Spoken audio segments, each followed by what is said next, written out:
So yes, the numbers do support that there is more anxiety out there. So about 15 to 20% of children will develop an anxiety disorder in their childhood.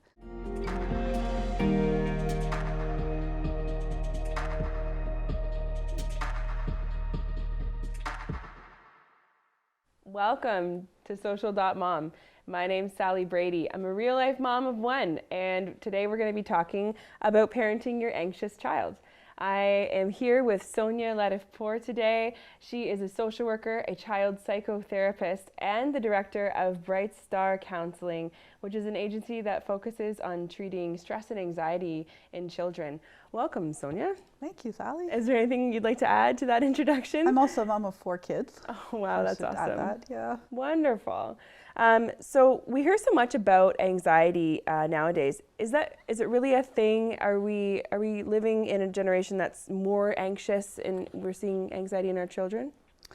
So yes, the numbers do support that there is more anxiety out there. So about 15 to 20% of children will develop an anxiety disorder in their childhood. The biggest increase we've seen has been between the 5 and 14-year-olds. So it's a combination of becoming more aware of what anxiety is. Teachers are recognizing it early. Family doctors are referring more frequently to mental health supports because we just know more what it looks like. Anxiety can present very differently in different children, so that's certainly part of the anxiety.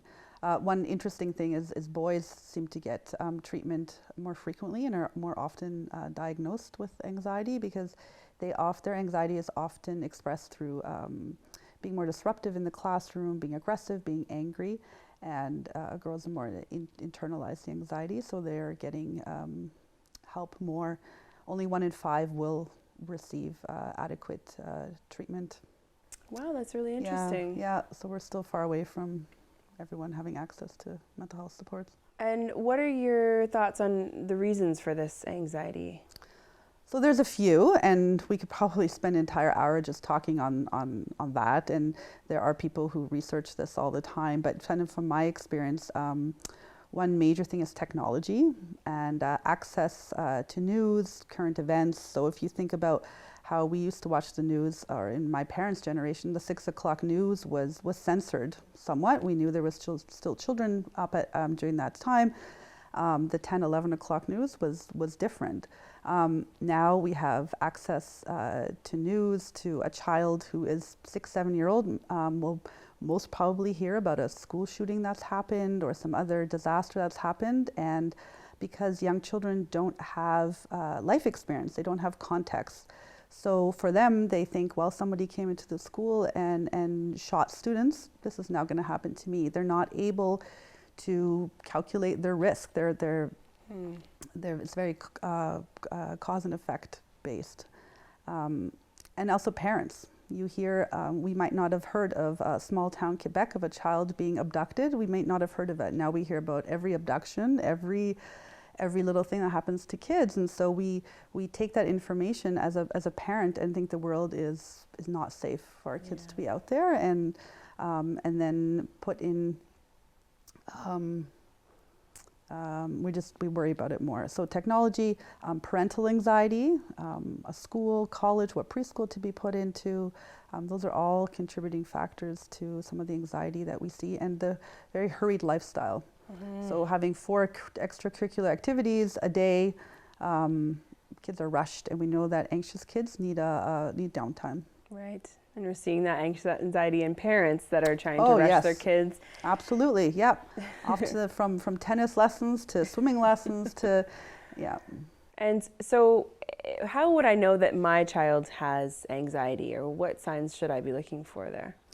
So kind of telltale signs that you might want to look closer to is just being really teary-eyed very quickly, having big reactions to changes in schedule if things aren't going well, drawing a picture, and if it's not perfect, crumpling it up, throwing it away. Just we call them big feelings. So kids that are in big feelings, big reactions that are outside kind of the developmental norm. Right. And so it looks so irrational Yes. at times. Yes. And so what's happening in my child's brain? So the way, kind of biologically, the way it works is you have a thought, I'm afraid of going to school. Then the amygdala, which is a little almond-sized shape in your brain, it sounds the alarm, and then the stress hormones are released in your body, and cortisol, adrenaline is flowing in your body, makes your heart beat faster, makes your hands sweaty, has these racing thoughts, and that prefrontal cortex that is responsible for making good decisions and kind of the rational part of us, that's offline. So we're just all a big bundle of feeling, which puts us in this fight, flight, or freeze headspace where that's all we can do. We're not thinking anymore. We're just in fear. Oh, wow. And are there different types of anxiety? And when should I worry about my child's anxiety? What are some signs there? So yeah, we have different types of anxiety. Kind of the most common in children is the generalized anxiety disorder. So this is your child, you're going to a swimming lesson with them, they're saying, Mom, what if you don't pick me up on time? What if the swimming instructor is different? What if I can't find you? What if? They're kind of just worrying about everything possible. That's your generalized anxiety. And then we've got, which is fairly common in children, and then we've got the separation anxiety. Now, I'm not talking about the separation anxiety of first day of preschool, they want to stay close to mom or dad. So this is grade 3, grade 4, when we're expecting them to be able to be separated from mom or dad for longer periods of time and unable to do that. And then we've got obsessive compulsive disorder. This is not as common, but we do see it in children. And this is where, so the typical one is that they've made movies about is the germ phobia, the hand washing, the lock checking. And then we have specific phobias about spider or about throwing up. A lot of kids are really afraid. That's a very common phobia, is of other kids throwing up. And again, it's not, you're always looking at kind of the intensity of it. So being afraid of a spider and saying, ew, but then continuing on to play, that wouldn't be an anxiety disorder. That's just a normal fear. But not being able to go into the house because there might be a spider there, then we're talking more of an anxiety disorder. Right, so those are some big telltale signs. And you mentioned that parents can often have anxious factors as well.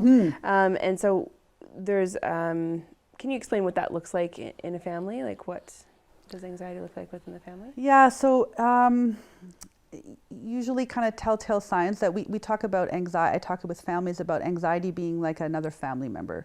And that family member is very vocal and very bossy and is telling the family what to do. So kids who are anxious want to know exactly what's going to happen down to the minute detail. There's no room for kind of this flexibility. So they're looking for wanting to know 100% that they're going to a birthday party and their friend's going to be there and it's going to be chocolate cake and mom's going to pick up at 3 o'clock. But then the big bossy family member will say, well, we're not going because we don't have 100%. So you'll have the parents that say, well, my child's not going to come to the birthday party. They're not feeling well. So making excuses for their child or really accommodating this bossy family member to make up the rules. Yeah. And can parents be too directive in that? And couldn't it be helpful to tell your kid what to say in a situation that makes them anxious? Absolutely. So if you have a child, I shouldn't say absolutely because there's two parts to this. So yes, so scripting a child. So you might have a child who has a social anxiety and needs to go to the teacher to ask to explain the homework again. But they're at a point where they've never ever raised their hand up and they've never gone up to the teacher. So scripting a child, what they can say to a teacher would be helpful in that situation. But a child who's already able to go up to the teacher and ask questions, you'd want to allow that problem solving to happen for the child to problem solve. What can you say to the teacher when you need help? And when in doubt, step back. I think that's a really good rule in terms of parenting an anxious child, because anxious kids don't like to feel uncomfortable. That's a feeling they don't want to do, and pushing your child just enough to feel uncomfortable and getting through that goes a long way in learning to manage the anxiety. Right. And so letting your child on a play date or pretend to be sick for a school performance, is that okay? Or why is that maybe not okay? So a big, kind of the big approach to treating anxiety is to expose your child to anxiety. So stepping into the anxiety, experiencing the anxiety. So with kids, we talk about like a wave coming in. So you're riding the wave, the anxiety is coming, and you ride it out on the other side, because your body's not going to maintain this level of anxiety the whole time. There's always a down, and being able to ride that wave instead of kind of getting out of the water right before that wave comes. That's the kind of the exposure part to. So in a play date, if you're saying your child's never going to go on a play date, eventually the child is only going to want to have play dates at their house, and then eventually no play dates at their house. And it's just, anxiety makes the world a lot smaller and smaller. Interesting, because that would be the opposite of what you would think you'd want to do, is put yourself and your child into a situation where they might be uncomfortable. And so that's really interesting advice to help them overcome and that hurdle. And as a parent, I mean, you want to relieve your child of anxiety. It's very distressing as a parent to see your child being so anxious.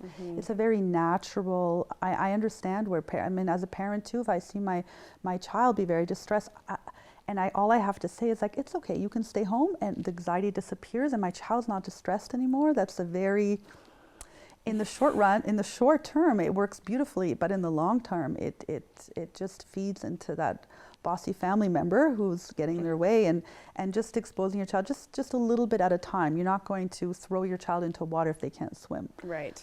That makes sense. And so I can see how it would be really frustrating for parents that would have to continually put their child through a stressful situation. It can be really hard. Is there any advice that you have for parents? I think a big part is understanding what anxiety is doing to your child and how anxiety works. And your child is, if you have an anxious child, they're very motivated to avoid any discomfort. So the fact that they're saying, no way am I going to school, I am not going to the play date, I'm not going to that swimming lesson, that's fear.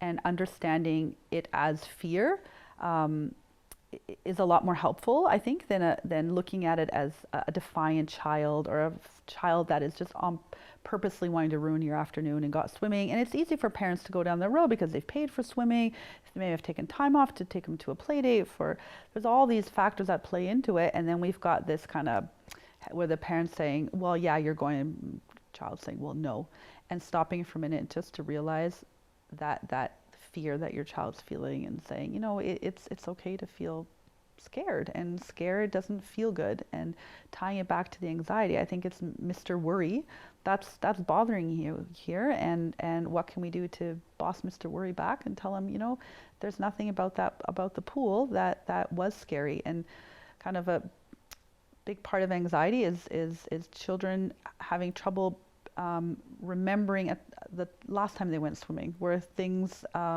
did turn out okay. So anxiety is tricky that way, and learning how anxiety works and how it feels is helpful for the parent and for the child.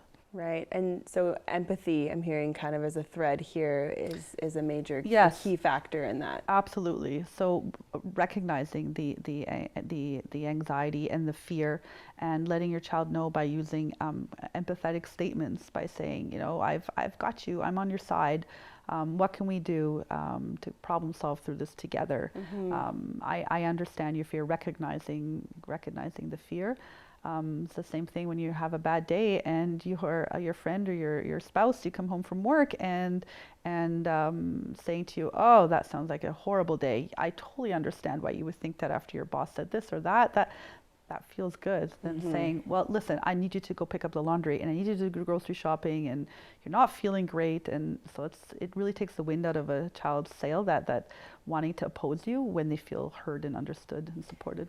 And you also mentioned Mr. Worry. You Yeah. labeled it Mr. Worry. I Yeah. like that Yeah. because it almost creates another being, another person in the Absolutely. room that the child can Absolutely. help them identify Yeah. what they're feeling or Yeah. how to describe that feeling. Yeah. Is there any more examples or advice you can give around that? Well, in therapy, it's one of the first steps is name. So we learn about what worry does in our thoughts and in our bodies, and then kids name them. So I've heard the most creative names, like the big bad unicorn and yeah, all sorts of different names. But the idea is to externalize it, so the child feels some mastery over the anxiety. And we often use the language in therapy, bossing back your worry dragon. Dragons kind of are a great symbol for that. Yeah. And to understand that the worry dragon just is trying to keep you safe. That's all he's trying to do, but he's telling you this at the wrong time because there's nothing at the pool to keep you safe from. Wow, that's Yeah. that's a really good tip. Mm-hmm. I'm definitely going to carry that forward.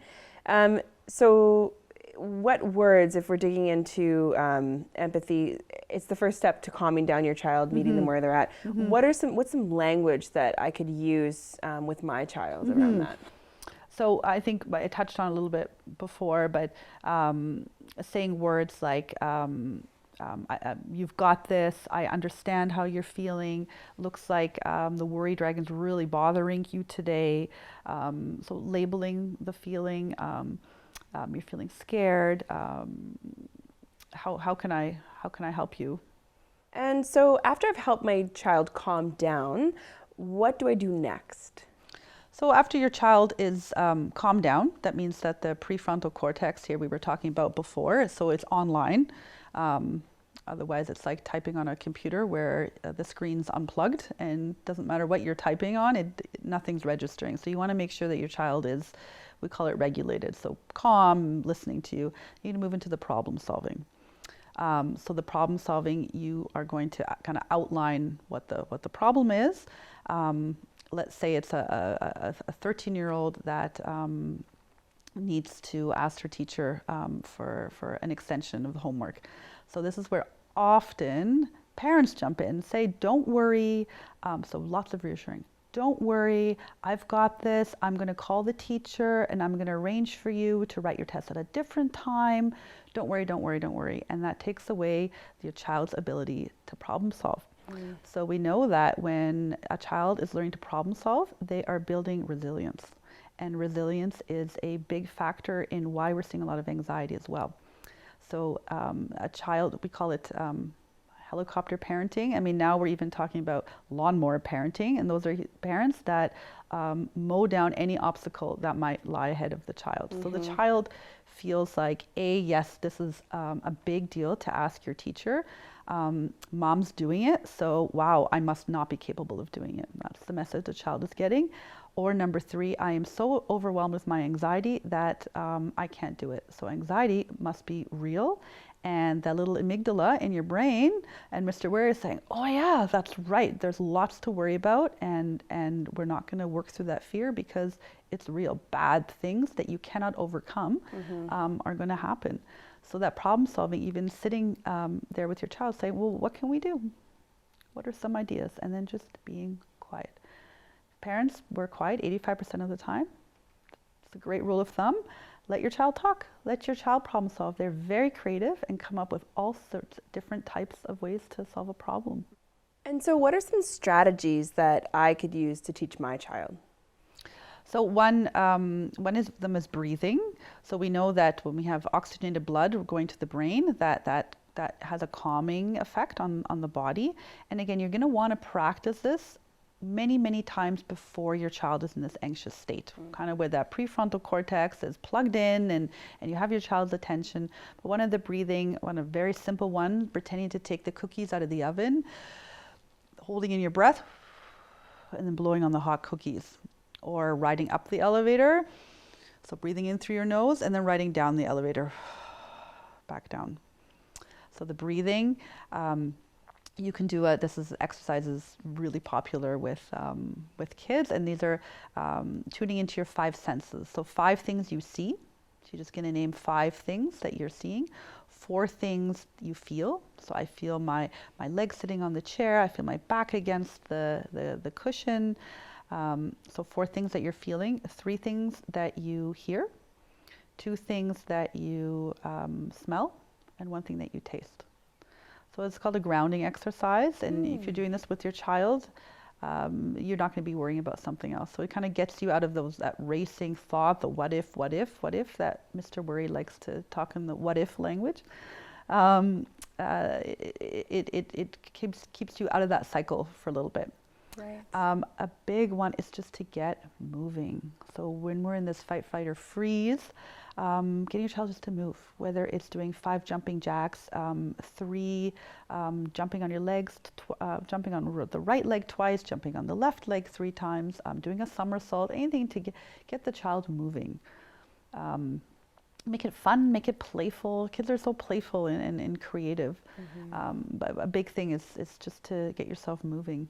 And again, always coming back to externalizing it. So it's Mr. Worry. Mr. Worry's bothering. Mr. Worry's so big, he's taking up the entire car. You know, I can see his tail hanging out the back. Make it funny, make it lighthearted. So the child you're modeling that, you know what, it's worry, but I'm not going to listen to worry. And all of those exercises have a common like presence to them. So you're helping the child remain present, and probably you as a parent as well. If you're in a situation where you need to breathe a minute too. And exactly, be present with your child. Yeah, it's a very, very good point. Yeah, because anxiety lives in the future. Right. It's always about the future and not the present. Yeah. Right. Oh, very good. And so how can I, as a parent, model flexibility and have positive response to managing my own anxiety? So you've given some examples there. I feel the breathing is very important. The breathing, and part of anxiety is children who have anxiety tend to be kind of rigid thinkers. They have trouble going with the flow of the day. So flexibility, teaching flexibility. I had one family in the clinic last week, and we were talking about how are we going to make a game out of becoming flexible. So flexible to a 5-year-old might be, Mom, I want some milk. May I please have some milk? And sorry, no milk. I'm going to have water. Okay, that's being flexible. There was no milk, so I'm having water. So we created this a wall of flexibility. So we put a poster up on the wall, and every time someone showed some flexibility on a sticky note, the child or the parent wrote down what they were flexible about, and it went up onto the wall. And at the end of the week, they counted up 5, 6 incidences of examples of being flexible, and they all went to a movie together, or they played a board game together. So it's really a family approach to treating anxiety, and that flexibility piece is really big. Very cool. That's a great tip. The wall of flexibility. And so now that we've kind of talked about anxiety as a whole, when should I seek professional help? When is it that it's too much for my child, or me even, to handle my child, and when I don't know what to do about the anxiety? So one would be kind of the intensity. So a child that is on the way to school is saying, I don't want to go to school. And you're saying, yeah, something you have to do. Yeah, okay. Out they go out of the car, off they go. You're not going to be worrying about that. But at the intensity, so the reaction is big. They're feeling sick. They can't eat breakfast in the morning. They're so worried. They can't focus on what they need to put in their school backpack. That will be one telltale sign. The other is, how long has it lasted? So a child that was fell off a playground structure and is now going to the playground the next day saying, oh, I don't know if I want to climb onto that structure. Yeah, normal reaction. But if you're 2 weeks in and all parks are now off limits and really afraid and asking all these questions about getting hurt, then you're going to keep an eye on that and think maybe this is something that needs some more help. So intensity, duration, and frequency. So how often is this happening? Okay, good information. Yeah, but the earlier you seek treatment, the better the outcome. Right. And what should I be looking for in a counselor? A family approach. It's a way for the entire family to learn and to change their approach to anxiety. looking for someone that treats the whole family, having homework between sessions, so spending an hour with the child every week or every 2 weeks. There's no good evidence behind that is going to create positive long-term outcomes. So really involving the family, having lots of homework and games around practicing the exposure. I had a young teenager in the clinic recently who was very afraid of germs, and we worked towards finally being able to sit in an emergency room and be amongst germs, and the parents did that with them. So every day they would sit in there first on the outside of the emergency room, and then just coming inside of the emergency room from a little bit, and eventually sitting there, and like I was saying before, riding that wave, so the anxiety comes and the anxiety goes until the brain has had that feedback that it's something that is not as catastrophic as one would think. Thank you so much, Sonja, for joining us today. You've shared so much great information. Where can we find you? Do you have a website? Yeah, it's brightstarcounseling.com. Great. And thank you so much for having me. Absolutely. Until next time, thanks for joining us.